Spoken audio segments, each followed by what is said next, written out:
Greetings and salutations, everyone. I hope everyone is doing well today. Today I have some more terrifying encounters to share with you. Before we get into these encounters, though, I got a couple links I'd like to share. As you know, I rely on my Patreon, my PayPal, and my merch store to help the channel to continue to grow and go. Those links are in the description below. Also, Dogman, Frightening Encounters, Volume 1, 2, and 3, the audiobook version. Written by Tom Lyons, narrated and produced by me, Jeffrey Nadolny. They are available on Audible, Amazon, and iTunes. The links to those books are also in the description below. Now, I've taken enough of your time. Let's get on with today's upload. Shall we? Today's first terrifying encounter comes to us from Nebraska. My family was born and bred as farmers, generationally, going back 150 years in the state. We have land holdings that reach far and wide, growing both corn and soybean, and I've been a part of it for some 55 years to date. My two sons, who at the time were 11 and 14, had come home after riding their quads through the fields. The two of them had come busting through the back door screaming and jabbering, one over another, about having seen some type of monster in the standing corn.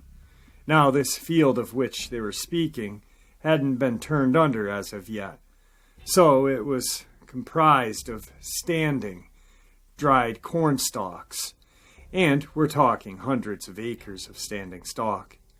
After I calmed them down, I asked Arnie, my oldest, to tell me what had happened. He said he and Cole were riding through the southeast field when a huge dog emerged from the corn ahead of them. The two had backed off the throttle as this dog was facing them about 50 yards distance, hunched down on its front paws with its fangs exposed, snarling.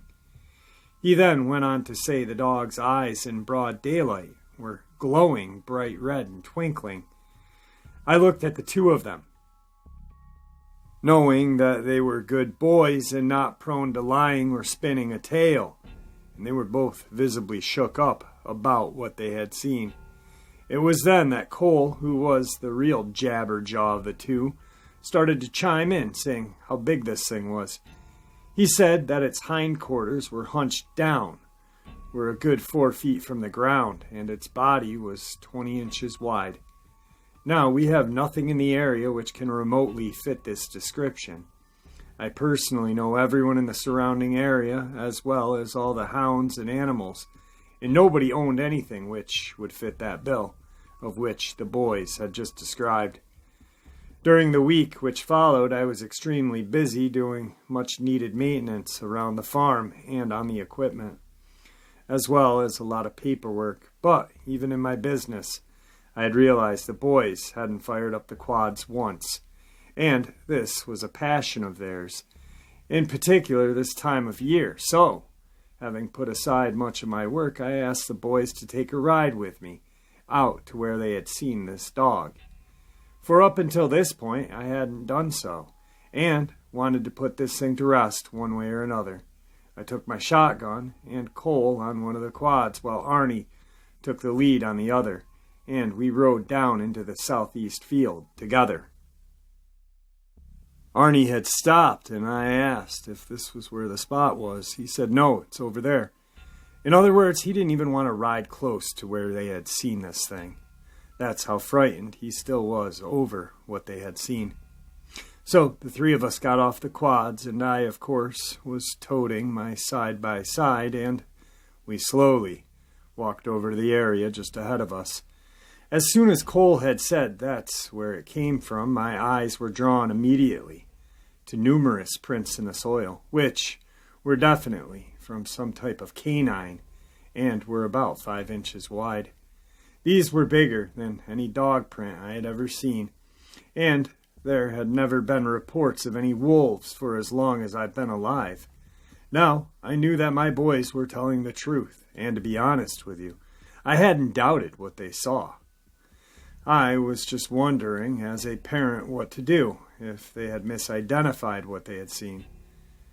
I'm going to fast forward here several months prior, to which I had spoken personally to every one of my neighbors, none of whom had seen anything like what my boys described on the land.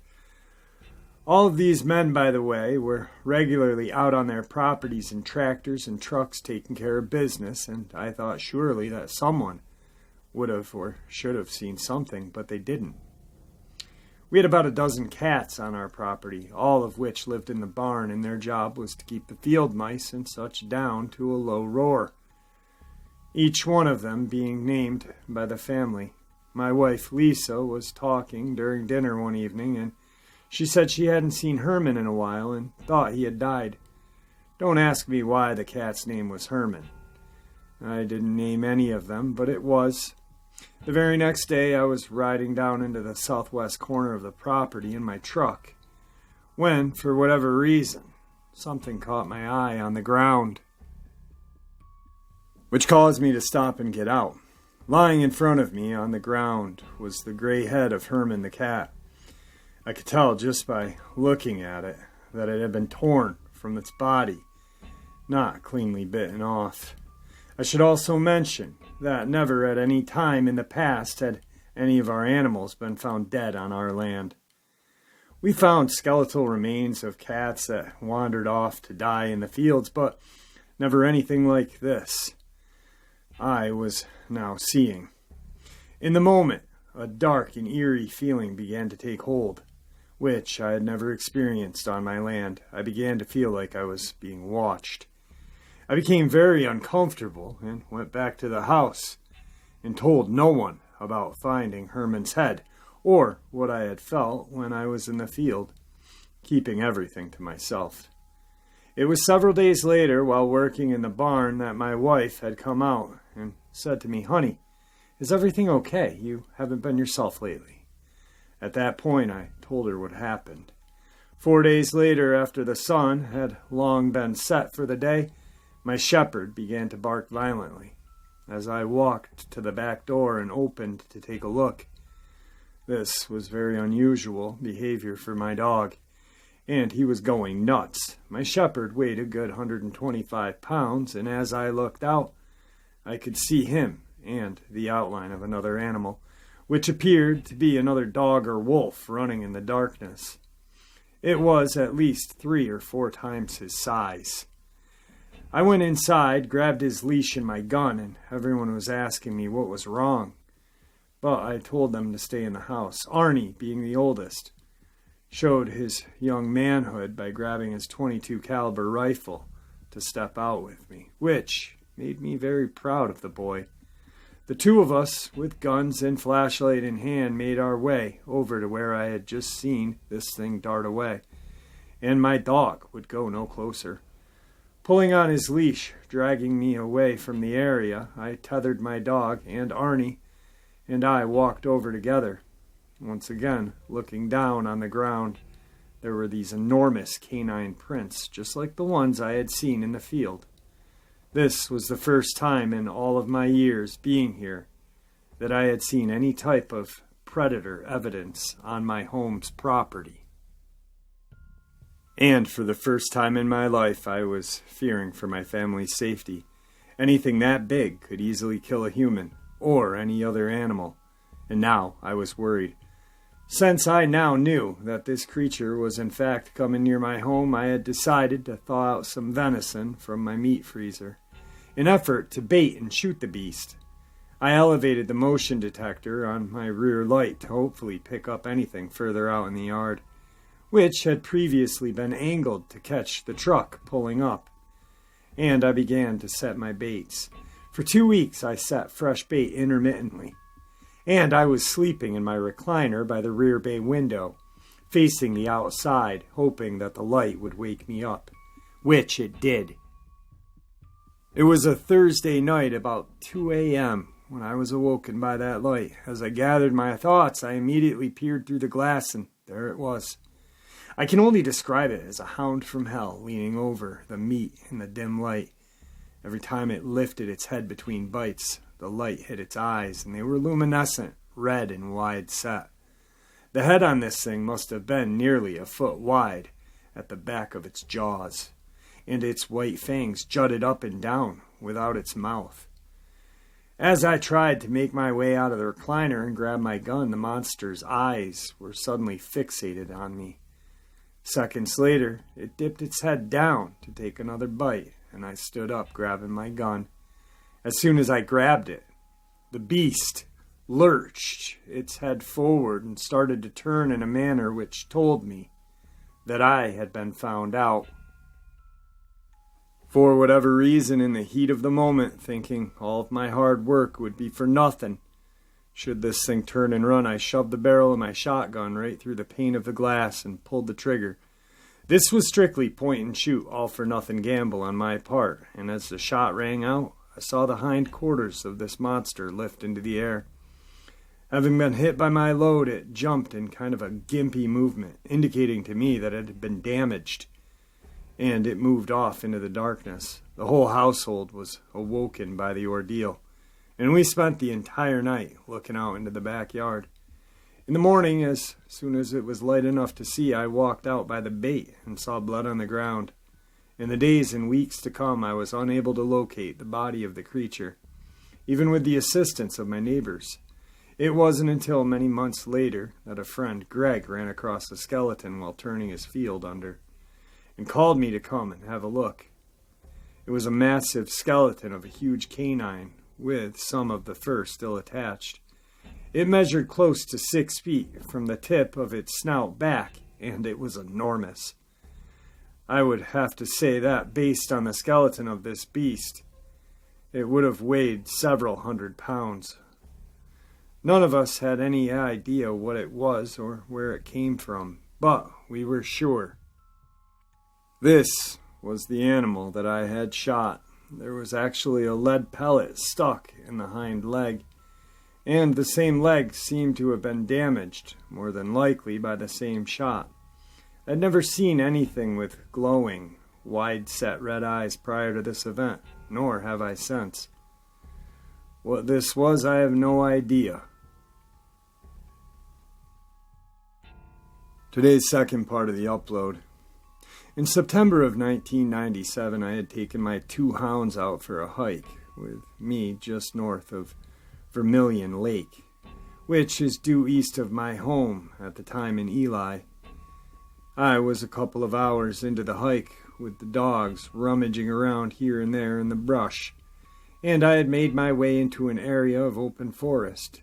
It was comprised of tall trees with little very undergrowth, making it great for visibility as I hiked. Rascal was the first to bolt, and Sweetie followed. They were tearing it up into the trees when the 2 of them began to bark frantically.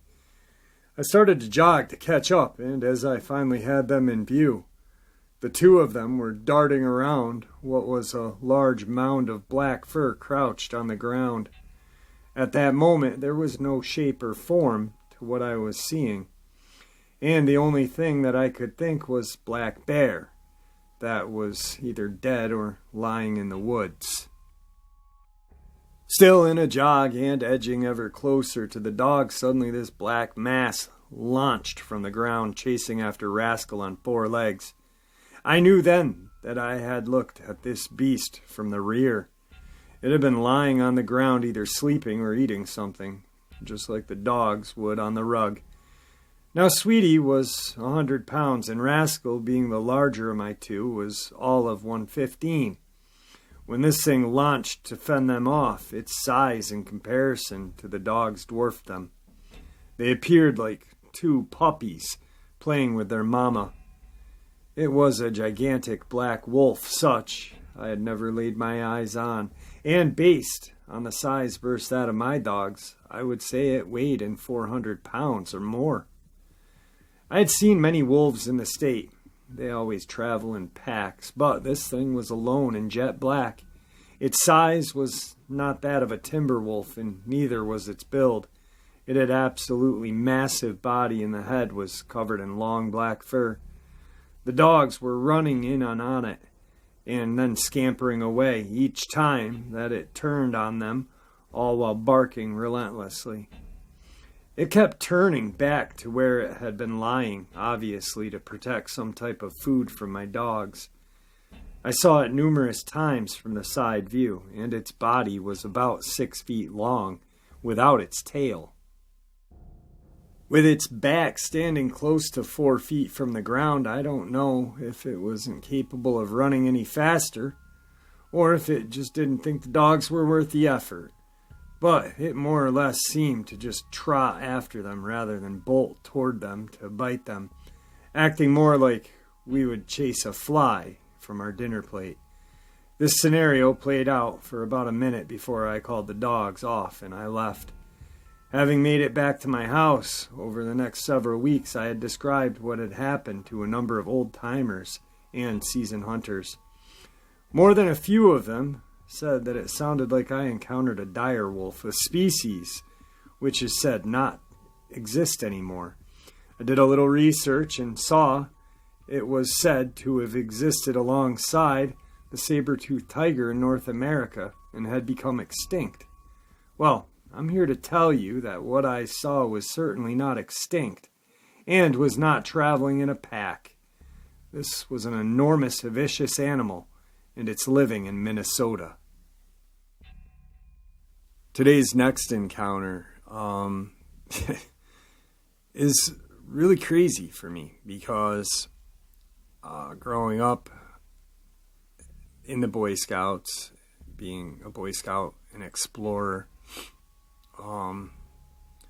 our troop leader had a hunting cabin up in Peaked Mountain, and we would just hike for days, having the blast. It was like summer camp was 2 weeks long with the option of going home, but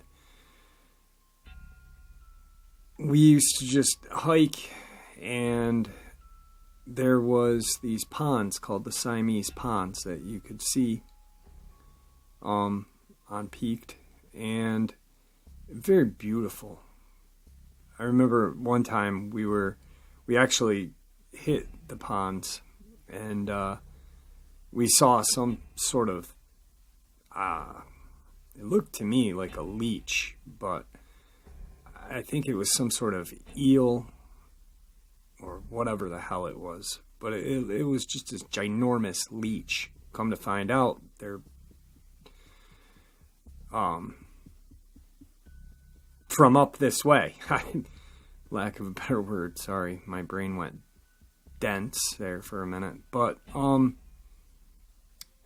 this encounter is literally right where, as kids, we used to chill and have the time of our lives at Boy Scout and Explorer summer camp. So it was the fall of 1993. I was hunting in an area known as the Siamese Ponds, just to the southeast of a town named Baker Mills in New York State. This was actually my second day in, having had no luck the previous day.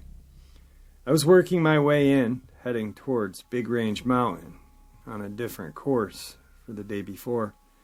I had spent 3 hours in one location, having created a makeshift blind, not willing to repeat yesterday's debacle. I decided to break and move my position for the later part of the day. The beginning of the strangeness actually started on the previous day, having not seen so much as a squirrel in the woods. I have to preface what follows by saying that I have never hunted in this location before, so it's entirely new for me. But on day 2, I was experiencing the same thing as far as lack of wildlife goes. I had located numerous game trails indicating that there were deer present, and yet hadn't seen nor heard anything, not even a bird. Upon locating what I believed was another good spot to set up in, I made myself comfortable and waited. It was now late in the afternoon, and having seen nothing, and also knowing that I had a fairly good hike out ahead of me, I left. I was pretty much doubting back the way I had came in, being only a degree or so off my entry compass heading, when I stumbled on the strangest thing I had ever seen in the woods. I was coming up to what was a very small clearing in trees, in the middle of which was standing an inverted tree, which had been forcibly shoved into the ground with the root ball raised into the air. This tree, which still had reasonably fresh bark on it and dirt clinging to its root system, was shoved top first into the ground like a telephone pole. Its trunk diameter was about 10 inches, and it was approximately 12 to 14 feet, in my estimation, out of the ground. I leaned into it with all my weight and gave it several forceful shoves, but it didn't budge. Just how far it was into the ground, I had no idea, but it was most certain firmly placed. Without a way or a reason to weigh this thing, I would guess it had to weigh, at the very least, many hundreds of pounds, and as I said, this tree was not evenly entirely dead. As I stood looking at it, the bark still had freshness to its appearance and texture. I didn't see any evidence at the time in the form of tracks, equipment having been used, or even any sign of a hole having been dug to place it in. Having no idea when it had been placed where it was, and by whom or by what, I left those woods. The strangest thing about it, as if that in itself is not strange enough, was the way that I felt when I was examining it. I had the creepiest feeling come over me as I thought I was being watched. I heard and saw nothing, but I just couldn't shake the sensation that someone or something was staring me down. I can't quantify it in any other terms. It was simply an eerie feeling. Some time ago, I heard an interview on Coast to Coast AM, and I had really never given much credence to the existence of Sasquatch, but after seeing what I did that day, I am most definitely having second thoughts about the matter. There is no possible explanation, in my opinion, as to why this type of thing would occur deep within the forest. Why would any individual go the trouble of performing such an act, and cleaning up after themselves as well? And then there was the way in which I felt during my examining the tree. There is one other element that I should talk about. I was standing by the tree. There was somewhat of a stinky smell in the air, but only when I was close to the trunk. And so, believe it or not, I put my face close to the trunk, as one would smell a youngster's diaper, and the tree stunk. What all this means is anyone's guess, including now yours. Today's fourth part of the upload. Anyone who lives in these parts and has an interest in ghosts and the paranormal will tell you straight up Louisiana is one of the most haunted and spooky areas in the country. About 6 years ago, a couple of friends of mine formed a loose-knit group of paranormal investigators, and we have been looking into such activity to date in over 100 different locations. One such location was located near the Manchac Swamp, where a wicked landowner who had been whipping and brutally beating his slaves. A group of slaves, having had enough, turned the tables on him and killed him, after which they gathered all the weapons and things they would need from the farm, with their plan being to head out and free other slaves, forming somewhat an army of sorts to go out on the offensive. Well, as it turned out, they had got together a band of about 500 slaves, but their movement was quickly shut down. The neighboring landowners assembled themselves and put down the uprising. The suspected head of the group had his hands chopped off and was brutally beaten, and as an example to the others, who may think they would like to try the same, was thrown alive into a bonfire, being consequently burned to death. We had gone to the location of this homestead where it all began, and we came upon some real unusual paranormal activity in the form of responses on our equipment. After the night's session had ended, one of the questions we asked, "Did you go into the swamp?" The answer to which was yes. So, we made arrangements with the locals to take us up to Manchek Swamp in order to further investigate the movements and whereabouts of these slaves. As it turns out, the local were aware of a couple of small ransacked dwellings deep in the swamp, as well as a small graveyard in the woods. One, of course, he had said that nobody but someone who was looking to hide would be living in these parts. There were any number of things in here that would kill you, including snakes, spiders, and mosquitoes, but I guess anything worth taking a chance on to escape slavery. We had made our arrangements so we would be in the area of the shack and the graveyard in the dark, and began our trek into the swamp. This tributary, or river, on which we were traveling was all about 20 feet wide. When we were nearing the location, and the time was about 8:30 at night, suddenly one of our group said, "I just saw a dark shadow run through the woods over there." We all turned in unison to look, but saw nothing other than the trees. She swore that she saw a large dark shadow running through the trees and heading in the direction in which we were traveling. The boat we were in was basically moving at idle and very quiet. We didn't have to raise our voices at all to speak to each other. We'd gone past the graveyard's location and moved down to where the shack was on the river's edge, nosed the boat onto shore. No sooner had we positioned ourselves in and around this tiny little shack, which was missing boards and overgrown with plants and vines, than did we hear deep within the swamp a loud howl that, to a man, made all our hair stand on end. It was very loud, and what had made the sound was anyone's guess. The owner of the boat said he had never heard anything like it in his life, and breached the subject of it being the rougarou, a legendary swamp beast of Louisiana. We had gone from ghosts to swamp monsters in a matter of seconds. We set up our equipment and began to do some EVP sessions, asking if anyone was present with us and if they wanted to say something. And we received responses virtually immediately. There was no such activity that it was almost as if it was a group of people present that were just as interested in us being there than we were being them. When we asked how many people were present, the answer came back as 19. Having thoroughly investigated the shack and its immediate surroundings, we entered back onto the boat and went back to the area of the graveyard to investigate. Here's where things get really weird.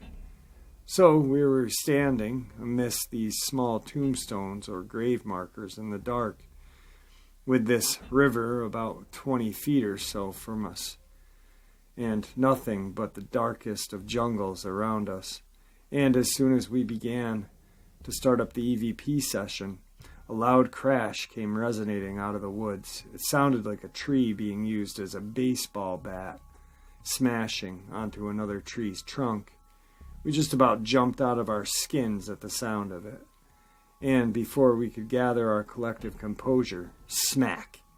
It happened again, and it sounded real close.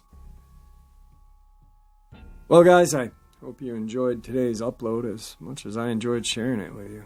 There were some friggin' killer encounters, man. Wow. That one up by my way. If